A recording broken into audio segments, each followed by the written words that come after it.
හරි. අපි ඕනම වස්තුවක අවට තියෙන විද්‍යුත් ක්ෂේත්‍ර තීව්‍රතාවය හොයන්න ක්‍රමයක් අපි කතා කරා. මොකද්ද? ගවුස් ප්‍රමේය පාවිච්චි කරලා සහ ශ්‍රාවයේ අර්ධදැක්කීම් පාවිච්චි කරලා ශ්‍රාවය දෙවිදියකට ලියලා සමාන කරලා ගන්න ගියේ. හරිද? එතකොට ගවුස් ප්‍රමේය පාවිච්චි කරද්දී කරන්න ඕනි විශේෂ දේවල් ටිකක් තිබ්බා. මොකද්ද? ගවුස් පෘෂ්ඨයක් තෝරගන්න ඕනි. ඒවට කතන්දර ටික අපි කතා කරා. ඊට පස්සේ අපිට ඉතුරු වුණා මෙන්න මේ තුන ගැන කතා කරන්න. ඒතර තියෙනවා ඉස්සෙල්ලම බලන්න හතරවෙනි එක අපරිමිත ලෙස දිගු ඍජු ශාන්නායක කම්බියක් අවට විද්‍යුත් ශේෂ තීව්‍රතාවය කොහොමද හොයන්නේ? ඒ කියන්නේ අපරිමිත ලෙස දිගු ඍජු ශාන්නායක කම්බියක් ඒ කියන්නේ අනන්ත දිගක් තියෙනවා මෙයාගේ. අනන්ත දිග තුල ආරෝපණ අනන්ත සංඛ්‍යාවක් ව්‍යාප්ත වෙලා තියෙනවා. ඒතකොට කම්බියක් ගත්තාම දිගක්නේ තියෙන්නේ. එහෙනම් ආරෝපණ ඝනත්වයක් මෙතනට ගන්න වෙනවා. මොන ඝනත්වයද? රේඛීය ඝනත්වය. මොකද දිගක් තුලනේ තියෙන්නේ. එහෙනම් බලන්න මෙතන රේඛීය ඝනත්වය කියන එක අපි රේඛීය ආරෝපණ ඝනත්වය ලැම්ඩා කියලා අරගෙන තියෙනවා. එතකොට මෙන්න තියෙනවා සන්නායක කම්බිය සහ මේක දිගටම ඔහොම තියෙනවා අනන්තය දක්වාම. අපිට මෙන්න මේ කොටස විතරයි අරන් තියෙන්නේ. හරිද? ඒ කොටසෙන් r දුරකින් තියෙන මෙන්න මේ p ලක්ෂයේ තීව්‍රතාවය තමයි හොයන්න යන්නේ. හරිද? දැන් ඉතින් ඔන්න ගවුස් පෘෂ්ඨයක් තෝරගන්න ඕනි. නේද? ඒතකොට සංවර්ධ වෙන්න ඕනි. ඊට පස්සේ ගවුස් පෘෂ්ඨය හරහා ගවුස් පෘෂ්ඨය ඇතුලේ ආරෝපණ ටික තියෙන්න ඕනි සහ සලකන ගවුස් පෘෂ්ඨය හරහා යන්න ඕනි මේ සලකන ලක්ෂය. මොකද්ද තෝරගන්න ගවුස් පෘෂ්ඨය හරහා යන්න ඕනි මේ ලක්ෂය. නැත්තම් හරියන්නේ නැහැ. ඊළඟ පොයින්ට් එක තමයි සියලුම බල රේඛා ටික මේ පෘෂ්ඨයට ලම්බකව යන්න ඕනේ. හරිද? ඔන්න ඔය කරුණු තුනත් එක්ක බලන්න ඕනේ මේකට හරියන පෘෂ්ඨය මොකද්ද? එතකොට හොඳම පෘෂ්ඨය විදියට හම්බෙන්නේ සිලින්ඩරයක්. දැන් පේනවනේ. සිලින්ඩරයක් ගත්තාම මේ තියෙන්නේ පැත්තෙන් බලපුවාම කොහොමද තියෙන්නේ කියලා. එතකොට සිලින්ඩරය ඔහොම තියෙනවා. එතකොට මෙන්න මෙහෙම බල රේඛා යනවා. හරිද? බල රේඛා ඔහොම යනවා. හරි ඔහොම යනවා. මෙතන මෙන්න මේක පොඩි මේ වැරදීමක්. මේ වගේ මේ බල රේඛාට ගෙන්නේ නැහැ. මෙහෙම ඒවා එන්නේ නැහනේ. පොඩි වැරදීමක්. හරිද? එතකොට ඔන්න ඔය බල රේඛා ටික තියෙන්නේ. ඉතින් ඕක පැත්තෙන් බලපුවාම, ඒ කියන්නේ මෙන්න මේ පැත්තෙන් ඔයා ඇහැල් තියලා බැලුවොත් එහෙම මෙන්න තියෙනවා රූපේ. එතකොට අපිට රවුමක් පේන්නේ. රවුමේ මේ විදිහට හැම පැත්තකටම විද්‍යුත් ශේෂ රේඛා බල රේඛා ටික යනවා. හරිද? එතකොට මේක ගත්තොත් ඔහොම තියෙනවා, මෙහෙම තියෙනවා, මෙහෙටත් තියෙනවා, මෙහෙටත් තියෙනවා. ඔය හැම පැත්තකටම තියෙනවා. හරිද? ඉතින් ඔන්න ඔහොම තියෙනවා. අපිට එතකොට පැත්තෙන් බලපුවම පේන්නේ මෙන්න මෙහෙම යන ටික විතරයි. හරි. දැන් අපි වැඩේට යමු. r දුරකින් තියෙන ඔන්න ගවුස් පෘෂ්ඨයක් හදාගත්තා. එතකොට මෙන්න මේ වෘත්තාකාර පෘෂ්ඨ හරහා මොකද වෙන්නේ? වෘත්තාකාර පෘෂ්ඨ හරහා කිසිම බල රේඛාවක් යන්නේ නැහැ. තනිකර යන්නේ වක්‍ර පෘෂ්ඨය හරහා. එහෙනම් අපිට වර්ගඵලයේ විදිහට ගන්න වෙන්නේ වක්‍ර පෘෂ්ඨයේ වර්ගඵලය. එහෙනම් අපි ඉස්සෙල්ලම ලියමු මොකද්ද? ශ්‍රාවයේ අර්ධ දැක්වීමෙන් වෙන හරියන්නේ.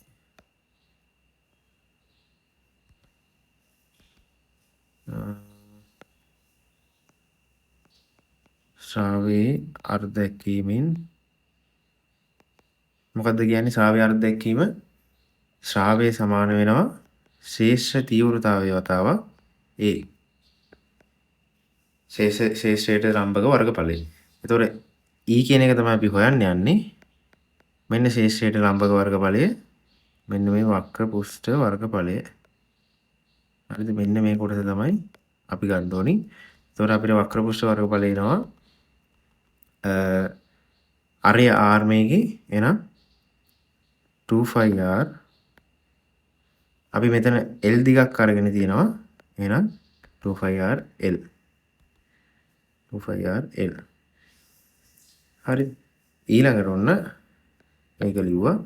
ඊළඟට අපිට ලියන්න තියෙන්නේ ගවුස් ප්‍රමේයෙන් ශ්‍රාවය ලියන්න තියෙන්නේ. ගවුස් ප්‍රමේය හරිද? ගවුස් ප්‍රමේයෙන් ලිව්වොත් එහෙම ශ්‍රාවය අපි කියනවා Q බෙදීම එප්සයිලන් කියලා. Q කියන්නේ මේ ගවුස් පෘෂ්ඨයේ ඇතුලේ තියෙන ආරෝපණය. අන්න ඒකට තමයි මේ රේඛීය ආරෝපණ ඝනත්වය කියන එක ඕනි වෙන්නේ. බලන්න දැන් මෙතන රේඛීය ආරෝපණ ඝනත්වයක් තියෙනවා ලැම්ඩා කියලා. ඒ කියන්නේ ඒකක දිගක ලැම්ඩා කියලා ආරෝපණ ප්‍රමාණයක් තියෙනවා. එහෙනම් L දිගක් තුල L දිග තුල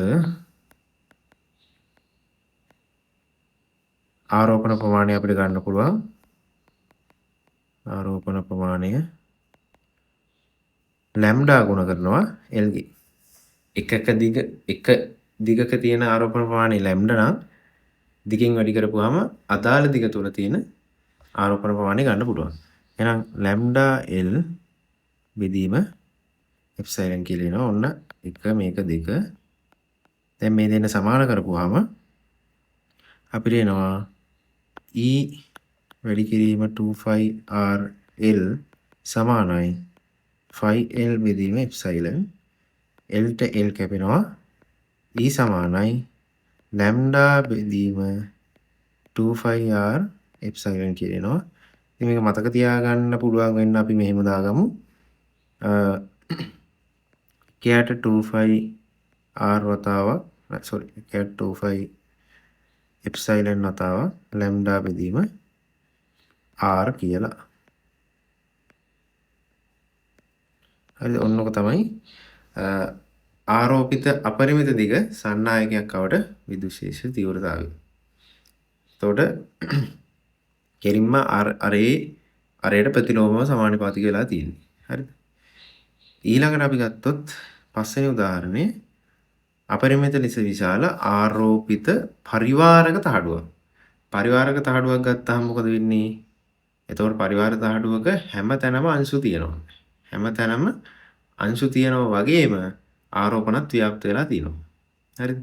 අංශු තියෙනවා වගේම ආරෝපණ ව්‍යාප්ත වෙලා තියෙනවා. ඕක සන්නායක තහඩුවක් ගත්තොත් එහෙම ආරෝපණ සියල්ලම පෘෂ්ඨ වලට يعني පෘෂ්ඨයේ කෙළවරට ව්‍යාප්ත වෙලා තියෙනවා. එහෙනම් අපිට ගන්න පුළුවන් මෙතන පෘෂ්ඨික ආරෝපණ ඝනත්වය සිග්මා කියලා අරන් තියෙනවා. ඒ කියන්නේ ඒකක වර්ගඵලයක් තුළ තියෙන ආරෝපණ ප්‍රමාණය. දැන් අපිට මේක හරහා ශ්‍රාවය ගන්න නම් හරියට ගවුස් පෘෂ්ඨයක් තෝරගන්න ඕනි. ඉතින් මේකේ අරන් තියෙන්නේ සිලින්ඩරයක්. බලන්න. ඔයාලට කැමති නම් මෙතන මෙහෙම ඝනකයක් වුණත් ගන්න පුළුවන්. හරිද?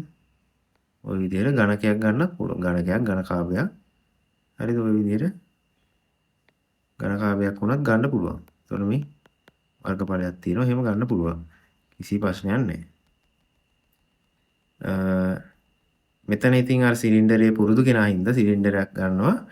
දැන් බලන්න මේකේ ආරෝපණ ව්‍යාප්ත වෙන්නේ කොහොමද? ආරෝපණ මේ මෙහෙත් තියෙනවා. මේ පෘෂ්ඨයේ තියෙනවා. මේ පැත්තේ පෘෂ්ඨයේ තියෙනවා. මේ මැදක් තියෙනවා. එන මේ මැද හැම තැනම තියෙනවා. හරි.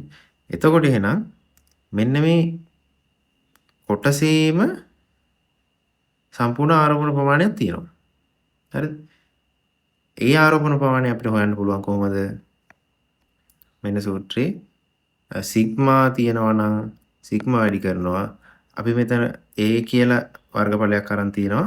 එහෙනම් A වර්ගඵලයෙන් වැඩි කරා නම් අපිට එනවා ගවුස් පෘෂ්ඨය තුල ආරෝපණ ප්‍රමාණය. ගවුස් පෘෂ්ඨය තුල ආරෝපණ ප්‍රමාණය. හරිද? ඊළඟට අපිට දැන් ඔන්න වැඩේ ලියාගෙන යන්න තියෙන්නේ r දුරකින් තියෙන ශේෂ තීව්‍රතාවය හොයන්න යන්නේ. r දුරකින් තියෙන ශේෂ තීව්‍රතාවය හොයන්න යන්නේ. එතකොට r 2r නේද? 2r දිගක් තියෙන සිලින්ඩරයක් තෝරගන්නේ. ඔයා ඝනකයක් ඝනකාභයක් හරි ගන්නවා නම් 2r දිගක් තියෙන එකක් තෝරගන්න. ඊට පස්සේ අපි කරනවා ඔන්න ශ්‍රාවයේ අර්ථ දැක්වීමෙන් ශයි සමානයි e වතාවක් k. ඒතර බලන්න මෙතන මෙන්න මේ පැත්තරත් ඊතල යනවා. හරි. ඒක දාගන්න එක පොඩි මිස්ටේක් එකක්. මෙතන ඊතල යනවා. මොකද දෙපැත්තෙම තියෙනවනේ ආරෝපණ. මේ පැත්තේ හැමතැනම තියෙනවා. එතකොට පෘෂ්ඨයෙන් එහා එළියට ආරෝපණ ව්‍යාප්ත වෙනවා. රේඛා බල රේඛා එළියට ව්‍යාප්ත වෙනවා. දැන් අපිට ගන්න පුළුවන් E හොයන්න ඕනි කෙනා E වර්ගඵලය. කොහොමද? මෙතන වර්ගඵලයක් තියෙනවා මෙන්න එක වර්ගඵලයක් සහ මෙතනිනුත් මේ වර්ගඵල හරහා විද්‍යුත් ශේෂ රේඛා යනවා. එහෙනම් අපිට ගන්න පුළුවන් මෙතන 2A කියලා. වර්ගඵල දෙකක් තියෙනවා. වක්‍ර පෘෂ්ඨය අදාළ නැහැ. දැන් වක්‍ර පෘෂ්ඨයේ සමාන්තරවනේ යන්නේ. සමාන්තරව තමයි බල රේඛා යන්නේ. වක්‍ර පෘෂ්ඨයට සමාන්තරව යන්නේ. හරි. මෙතනින් නම් මෙහෙම යනවා. මෙහෙන් නම් මේ පැත්තට යනවා. දැන් ඊට පස්සේ ගවුස් ප්‍රමේයෙන් අපිට ගන්න පුළුවන් ශ්‍රාවය සමානයි Q බෙදීම ඉප්සයිලන්. Q කියන්නේ ගවුස් පෘෂ්ඨයේ තුල ආරෝපණය. ගවුස් පෘෂ්ඨයේ තුල ආරෝපණය නම් අපි හොයාගත්ත දැන් සිග්මා වතාවක් A කියලා. එහෙනම් ඔන්න සමීකරණ දෙක හරි 1 2 සමාන කරපුවාම E වැඩි කිරීම 2A සමානයි සිග්මා A කියලා එනවා. E සමානයි සිග්මා බෙදීම මෙතන එප්සයිලන් එකක් වෙනවා. දෙකක් එප්සයිලන් කියලා එනවා. ඉතින් මෙන්න මේක එහෙම පොඩ්ඩක් මතක තියාගන්න ඕනි වලා. MCQ වලට මතක තියාගන්න එක හොඳයි. මොකද මේක හදා හදින්න බෑනේ. MCQ අහනවා මේ වගේ අර ආරෝපිත පරිවාරක සන්නායක පරිවාරක තහඩුවක අහවල් දුරකින් මෙච්චර තීව්‍රතාවයක් තියෙනවා කියලා ඒක හොයන්න කියලා කියනවා. ඒ වගේ අහනවා. එතකොට කෙලින්ම සූත්‍රය දාලා MCQ එක හදාගත්තා නම් වැඩේ ගොඩ. හරිද? ඊළඟට ඔන්න වැඩේ හරි අපරිමිත ලෙස විශාල ආරෝපිත පරිවාරක තහඩුවක් අවට ශේෂ තීව්‍රතාවය හෙව්වා. ඊට පස්සේ අන්තිමේක අපිට තියෙනවා අපරිමිත ලෙස විශාල ආරෝපිත සන්නායක තහඩුවක්.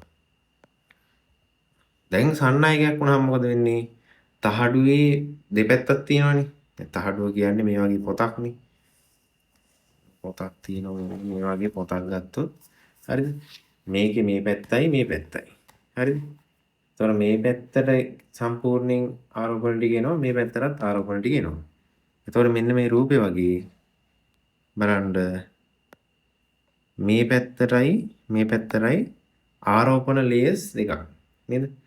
ආරෝපණ ස්තර දෙකක් හට ගන්නවා. අර කිව්නේ මේ සෙට් එකේම තිබ්බ එකම ආරෝපණ ටිකක්. මැදයි එළියෙයි හැමතැනම තිබ්බ එකම ආරෝපණ ටිකක් පරිවාරකේ. හැබැයි සන්නායකේ ගත්තොත් එක පැත්තක එක ලේයර් එකක් තිබ්බා අනිත් පැත්තේ තව ලේයර් එකක් තිබ්බා. හරිද? දැන් මේක කොහොමද අපි මේ සමීකරණ වලට බලපාන්නේ බලමුකෝ. මේකෙත් අරගෙන තියෙන පුෂ්ටික ආරෝපණ ගණත්තේ සිග්මා කියලා. හරි. එතකොට අපි ඉස්සෙල්ලම ලියමු නම් ශ්‍රාවයේ අර්ධ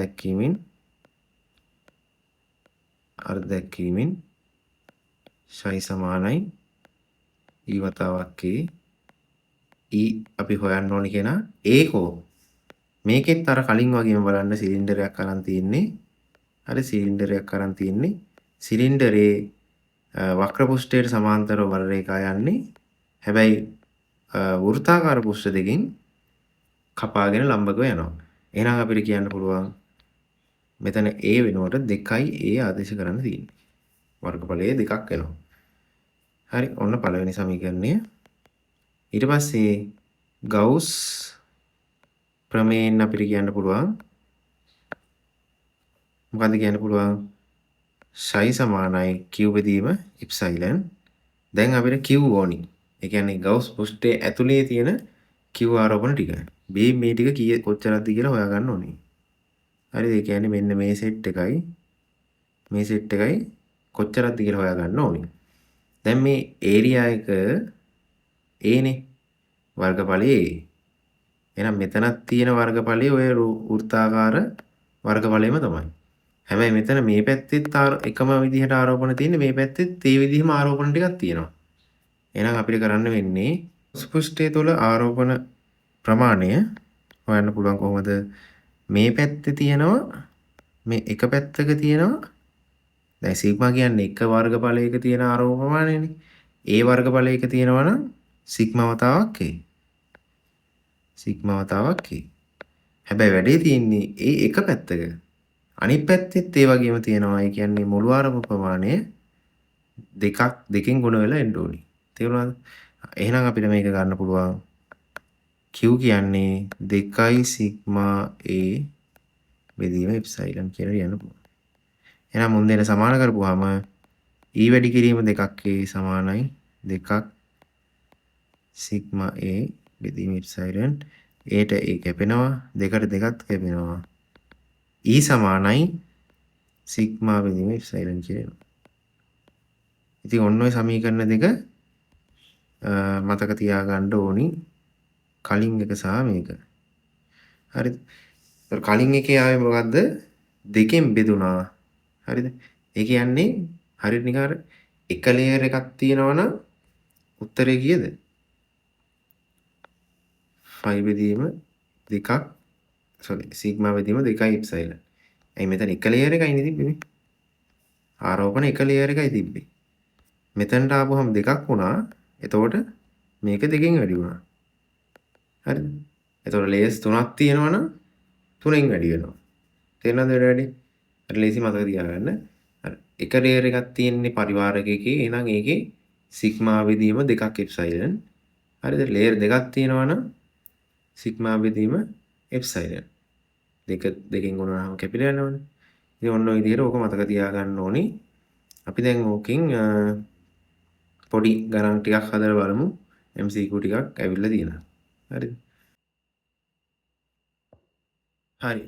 අපි බලමු මෙන්න මේ 2006 වෙනි ගාන 2000 ටියුට් එක 6 වෙනි ගාන පිටුව 34. හරිද? මේකේ බලන්න දැන් අපරිමිත දිග තහඩුවක් තියෙනවා. හැබැයි ඝනකම තියෙනවා. ඝනකමක් තියෙනවා. එතකොට ඝනකමක් තියෙනකොට බලන්න මෙන්න මේ වගේ ගණන් හදද්දී අපි අර මෙන්න මේ පොඩි ට්‍රික් එකක් තියෙනවා පාවිච්චි කරන්න. ඔයා මේ ලේයර් එක වෙනම හිතා ගන්න. ඔය තහඩු ගැන හිතන්න යන්න එපා. ආරෝපණ ස්තරය ගැන විතරක් හිතන්න. ඔහොම ස්තර දෙකක් තියෙනවා. අපි දන්නවා එක ආරෝපණ ස්තරයකින් ඇති කරන බලපෑම කොච්චරද කියලා දන්නවා. අපි දන්නවා කීයද? සිග්මා බෙදීම 2ක් එප්සයිලන් කියලා දන්නවා එකකින්. දෙකක බලපෑමකට ලක් වෙනවා නම් ඔක දෙකෙන් ගුණ වෙනවා. තුනක් තියෙනවා නම් තුනෙන් ගුණ වෙනවා. ඔච්චරයි වෙන්නේ. දැන් බලන්න මෙන්න මේ B වගේ තැනක ගත්තොත් B වගේ තැනක ශේෂ තීව්‍රතාවය කියන්නේ එතන තියෙනවා අපි ධන ආරෝපණය. ධන කූලම් එකක්. එයා මත බලය. එතකොට මෙතන ධන කූලම් එකක් තිබ්බොත් මේ සෙට් එක හින්දා මෙයා මේ පැත්තට තල්ලු වෙනවා. මේ සෙට් එකේ හින්දා මෙයා මේ පැත්තට තල්ලු වෙනවා. ඒතර අපි හොඳ ආකාරවම දන්නවා ওই දෙක මැද ශේෂ තීව්‍රතාවය තියෙන්න බෑ. හරිද? එහෙනම් මැද ශේෂ තීව්‍රතාවය බිඳුවයි. ඒතර එහෙම ගත්තොත් 2 3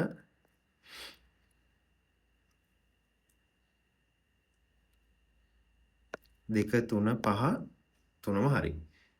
ඊට පස්සේ මෙන්න දැන් A වල සහ C වල හොයනකොට තමයි ඔන්න ප්‍රශ්නේ එන්නේ. ඒ කියන්නේ මෙන්න මේ වගේ තැනක්. ඒතකොට ඒ වගේ තැනක ශේෂ තීව්‍රතාවයට මේ සෙට් එකත් බලපානවා. හරිද? මෙයා නිසා මෙතන ධන කූලම් එකක් තිබ්බොත් මෙහෙට තල්ලු වෙනවා. මෙයත් මොකද කරන්නේ? මුන් අපරිමිත දිගයිනේ. ඒතකොට කෙලින්ම මේ විදිහට සරල රේඛා තියෙන්නේ. කොහෙන්වත් වක්‍ර වෙන්නේ නැහැ. ඒතකොට ශේෂ්ත්‍රය හැම වෙලේම නියතයි. වෙනස් වෙන්නේ නැහැ. දුරත් එක්ක වෙනස් වීමකට ලක් වෙන්නේ නැහැ. නියත ශේෂ්ත්‍රයක් නෙන්නේ. නියත ශේෂ්ත්‍රයක් එන්නේ. දුරත් එක්ක විචලනය වෙන්නේ අර සන්නායක කම්බියේදී වගේ තනි ආරෝපණයක ලක්ෂාකාර ආරෝපණයක් වගේ නැත්නම් ගෝලාකාර ආරෝපණයක් වගේ නේද? ඒ වගේ දේවල් ගත්තාම අර ඈතට යන්න යන්න තීව්‍රතාවය අඩු වෙනවා. හැබැයි මේ වගේ අපරිමිත තහඩු වල කොච්චර ඈතට යන්න ගියත් ශේෂ තීව්‍රතාවය අඩු වෙන්නේ නැහැ. හරිද? ශේෂ තීව්‍රතාවය මේ ඈතට යන්න අඩු වෙන්නේ නැහැ. හරිද? මොකද නියතාවයක් නේ තියෙන්නේ. එහෙම බලපුවාම උත්තරේ අපිට දෙක විදිහට ගන්න පුළුවන්. මොකද මෙයාගේ හින්දා මෙතන ඇතිවන තීව්‍රතාවය එකක් විදිහට හම්බ වෙනවා මේ පැත්තට. මෙයා හින්දා ඒක තව එකක් මේ පැත්තට හම්බ වෙනවා. තේරුණාද? බැරි වෙලාවක් මෙතන ඍණ සෙට් එකක් හිටියා කියන්නකො. එහෙනම් මේක මේ පැත්තට ඇවිල්ලා මෙතන තීව්‍රතාවයේ බිඳුවක් වෙලා යනවා. පැහැදිලිද? ඒක එතකොට මෙයාව දෙකෙන් ගුණ වෙලා A වලට එන්නේ සිග්මා බෙදීම එප්සයිලන් B වලටත් ඕකම තමයි වෙන්නේ මේ. මෙයා නිසා මෙතන මේ පැත්තට ඇති වෙනවා. මෙයා නිසාත් මෙතන මේ පැත්තට ඇති වෙනවා. එතකොට එක වගේ ශේෂ ඒ කියන්නේ ලේයර් දෙකක් තියෙනවා අපිට. ලේයර් දෙකකින් එන එක අපිට අර වගේම දෙකෙන් ගුණ කරලා ගන්න පුළුවන්. උත්තරේ 2 ගන්න වෙන්නේ. හරිනේ. ඊළඟට මේ මෙන්න මේ 7 වෙනි එක 32 පිටුවේ බලන්න. ඒක ටිකක් හොඳ ගාණක්. මේක කියන්නේ මෙන්න මේ මෙතන තියෙනවලු ආරෝපණයක්. මේ ආරෝපණය නිසා මෙන්න මේ ABCD වර්ගඵලයේ හරහා යන විද්‍යුත්ශ්‍රාවය ගණනය කරන්න කියලා කියන්නේ. දැන් ඕක පොඩි කේස් එකක්. දැන් මෙතන ආරෝපණයක් තියෙනවා. ඕකේ ඔහොම හතර වටේට බල රේඛා යනවා. හරිද? එතකොට අර ශ්‍රාවය අර්ථ දැක්වීමෙන් ගවුස් නියමයෙන් ඒවයින් කරන්න ටිකක් අමාරුයි දැන්. මොකද මේක කෙලවරක තියෙන්නේ.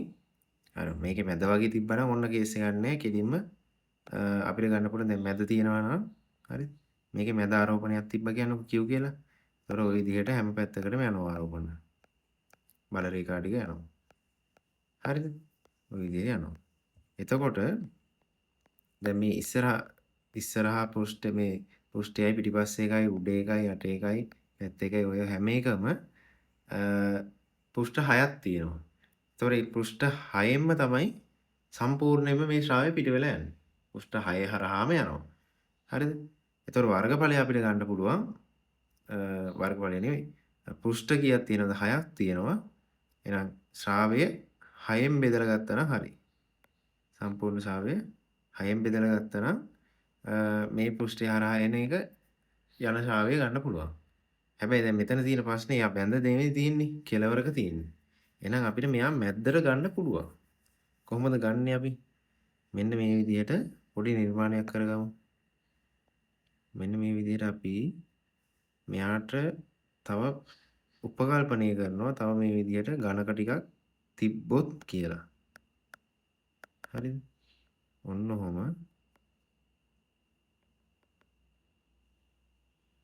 උඩටත් එකක් දාමු.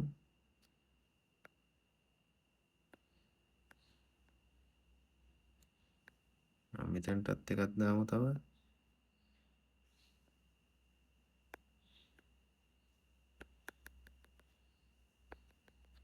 හරිද? ඔන්න ඉස්සරහා පේළියේ හැදුවා. ඔය වගේම සෙට් එකක් පස්සටත් දාමු. පිටිපස්සට. ඔන්න ඔහොම.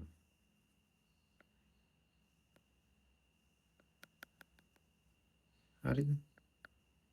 ඔන්න වැඩි.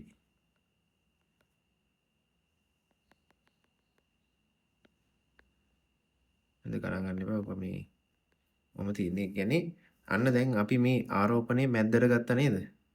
ගණක 8ක් සෙට් කරලා මේ වගේ ගණක 8ක් සෙට් කරලා ආරෝපණය මැදට ගත්තා. දැන් මේ ගණක 8 හරහා පෘෂ්ඨ 6ක් තියෙනවා. තනි ගණකයක් විතර ගත්තොත් පෘෂ්ඨ 6ක් තියෙනවා. ඒතර අපිට ලියන්න පුළුවන් ශයි සමානයි q බෙදීම එප්සයිලන් කියලා ලියත හැකි සම්පූර්ණ qම ඇතුලේ ඉන්නේ දැන් ගවුස් පෘෂ්ඨය ඇතුලේ ඉන්නේ. ගවුස් පෘෂ්ඨය කියන්නේ මේ තනි ලොකු ගණකේ. ඒතර ගවුස් පෘෂ්ඨය මැද හරි මැද ඉන්නකොට මුළු ගණකය හරහාම මේ ශ්‍රාවය යන්නේ.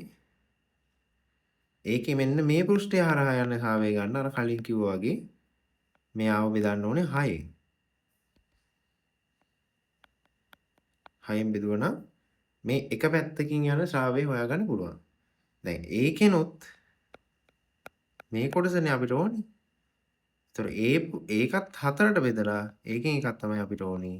ශ්‍රාවය විදිහට එතකොට එනවා q බෙදීම 24ක් එප්සයිලන් කියනවා. පැහැදිලිද? මේ වගේ ගණක් හදන්නේ ওই විදිහට තමයි. අර මැද කෙලවරක ඉන්නවා නම් එයා මැද්දට ගන්න ඝනක ටිකක් තියලා ඊට පස්සේ සම්පූර්ණ ශ්‍රාවය හොයන්න පෘෂ්ඨ ගණන් බෙදන්න අදාළ පෘෂ්ඨය ඒකෙත් කීම් පංගුවක්ද කියලා බලන්න එහෙම තියෙනවා නම් ඒකෙනුත් බෙදලා ගන්න තියෙනවා. හරිද? එහෙමම බැලුවොත් දැන් 8 වෙනි එක කිව්ලක්ෂීය ආරෝපණ 8ක් මම බලන්න. ශීර්ෂවල තබා ඇත ආරෝපණ නිසා ABCD මූලත හරහා මෙන්න මේ මූලත හරහා ගමන් කරන විද්‍යුත් ශේෂ රේඛා සංඛ්‍යාව. ඒ කියන්නේ ශ්‍රාවය ගැන අහන්නේ මේ. ශ්‍රාවය කොච්චර දීලා අහන්නේ. එතකොට බලන්න දැන් මේ පෘෂ්ඨය හරහා යන ශ්‍රාවයට මේ ආරෝපණ හතර වැඩක් නැහැනේ. ඒ ආරෝපණ හතර තියෙන්නේ පෘෂ්ඨය මතනේ. එතකොට කේස් එකක් ඇත්තෙම නැහැ. එතනින් මේ පෘෂ්ඨය හරහා රේඛා යන්න විදිහක් නැහැ කීයටවත්. මේ පෘෂ්ඨය හරහා රේඛා යන්න කිසිම විදිහක් නැහැනේ. මොකද මෙතනනේ තියෙන්නේ. හැබැයි මේ පිටිපස්සේ තියෙන හතරෙන් එන රේඛා මේවා හරහා යන්න පුළුවන් ඕවා. හරිද? මේ පෘෂ්ඨය හරහා යන්න පුළුවන්. මේ වගේත් එහෙමයි. හරිද? එතකොට අපිට එහෙනම් මේකේ අර බලපෑමකට ලක් වෙන්නේ මොන ආරෝපණ හතර විතරද? පිටිපස්සේ ආරෝපණ හතර විතරයි. දැන් අපි දන්නවා මේ එකකින් මේ කලින් ගානේ හැදුවා මේ මුල්ලක තියෙන එකකින් ඉස්සරහා මූණත හරහා යන එක හෙව්වා මෙන්න මේ සූත්‍රයෙන්. හරිද? දැන් මේක ඇත්තම අවුරුදු දෙකක් හරිද? නමුත් අර අපි දැන් එක ළඟ හදන හින්දා ගැටලුවක් නැහැ. ඔයාලා 2009 විභාගෙ ලිව්වනම් එහෙම මේ විදියට හොයලා ගන්න ඕනේ ඉස්සෙල්ලම හරිද? එක මේ කෙලවරකින් තියෙන එකකින් ඇතිවන ශ්‍රාවය මෙන්න මේ විදියට ගන්න ඕනේ. දැන් අපි අරගෙන තියෙන්නේ. ඒ නිසා හොයන්න ඕනේ. එතකොට එක Q එකකින් අපිට එනවා Q බෙදීම 24යි එප්සයිලන් කියලා එනවා. ඒ වගේ Qලා මෙතනත් ඉන්නවා මෙතනත් ඉන්නවා මෙතනත් ඉන්නවා 4 දෙනෙක් ඉන්නවා. එහෙනම් ඒ වගේ ශ්‍රාව 4ක් එකතු වෙනවා. එතකොට මොකද වෙන්නේ? Q බෙදීම 6ක් එප්සයිලන් කියලා එනවා. එතකොට උත්තරේ 3 ගන්න වෙන්නේ. හරිද? එතකොට මේකේ උත්තරේ 4 මේකේ උත්තරේ 3. ඉතින් ඔන්නෝක තමයි පොඩ්ඩක් වෙනස් ගණන් වලට තිබ්බේ අනිත් ඒවා හරිම ලේසි. හදා ගන්න පුළුවන්. එතකොට ඔන්න ශ්‍රාවයේ කතන්දර ටික ওই විදිහට ඉවර වෙනවා. ශ්‍රාවය ගැන හොඳ අවබෝධයක් දැන් තියෙනවා. මේ වගේ ගණන් එහෙම හදන්න ඒවා ලේසි. එහෙනම් අපි දාරිත්‍රික කොටසින් හම්බෙමු.